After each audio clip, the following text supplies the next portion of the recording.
documented process.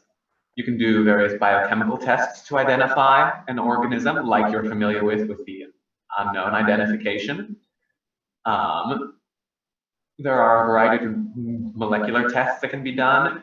PCR for both DNA and RNA. You can look for identification, toxin production, antibiotic resistance genes. There are a variety of molecular tests that can be done. PCR for both today we're going to be focusing on RNA. You can look for identification, toxin production, antibiotic resistance. These are most common for, well, yeah.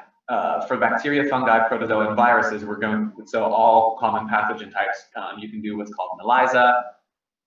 These are most common for, that will be explained shortly. For bacteria, fungi, protozoa, and viruses, focus so all common pathogen types, as well as the ELISA simulation. These are most common for now. Can anybody tell me? Can anybody tell me why? Subject viruses focus so all common pathogen types, as well as where you have so many other avenues. Can anybody tell me? Can anybody tell me why this happens? 5 months, as well as right? You have so many other avenues. And we've talked about, let's culture this. Can anybody tell me? Let's under the microscope, and this tells us this, or this biochemical test, right? But why you have so many other avenues? And we've talked about, let's immunoassay. Can anybody tell me? What is the advantage, or what is the avenue, or the need for this, right? But why you have so many other avenues? And we've talked about, let's immunoassay. Can anybody tell me? What is the advantage, or what is the avenue, or the need for this, right? But why you have so many other avenues? Yes, so that's it. So it's not only, so it's not much of detecting the organism, and that's one thing I want you guys to think about when we're talking, because Ian's going to talk about, the molecular one versus the immunoassay, right? It's not detecting the organism, it's detecting the patient's response. I want you guys to think about, okay? Ian's going to talk about, it's super direct, and sometimes it's not that direct, right? Talking to Ian about, what they do is some of them they detect immunoglobulins, and sometimes they're specific, and sometimes they are not, right? They just go from A reaction, what they do is they something, right? What is this other immunoglobulin advance? And sometimes they're specific, and sometimes they are. And it says it in the text right there. So immunoassay, you're testing the response, and why do you think this is important? The most, so before COVID, the way that this was used the most was in a strep throat testing. Anybody got a test for strep throat before? Not since I was a baby. Evidently, I had strep throat at the hospital before I left. Nobody? I have. Okay, Amber, so what did they do?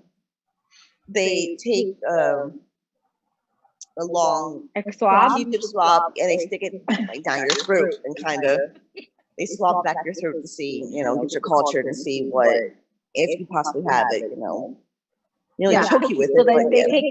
They choke you, right? It's like COVID. Now they put the Q-tip in at the top of your brain, right? So then they have to go, they choke you. They put it in a solution, and then they put a little, like a thing here, right? They also do that for flu, right? And what does that tell you? So how long does the results take, Amber? I don't remember. I guess it was only a couple of days. Well, I got my results, maybe a day or two. So they depend, because it depends on the two, because they do the indirect and the direct for strep throat. The indirect is called the rapid, and it actually takes just 5 minutes, right? And then they send the direct, so they send it 2 places. They send for the direct and the indirect. The indirect tells you immediately, and then they just send the direct just to make sure, to corroborate with the rapid, okay? Hence why now people get the rapid test first, which is with blood, right, for the immunoglobulins, and then they send it, they do the nose one for PCR, okay? But usually you have to get both if one of them is positive. If the rapid test is positive, you get a confirmation one with the PCR testing. And we're gonna see why. So the advantage of that is that it's a rapid test. So it's a quick, well, I'm not gonna say it's quick now because the turnaround now, I think it's like 5 days because people are, it's so Overloaded. For rapid testing. PCR testing, now that over the turnaround time is 2 weeks because it's so overloaded. But it should be rapid testing, it comes super fast. And then the molecular takes a little bit longer. Okay.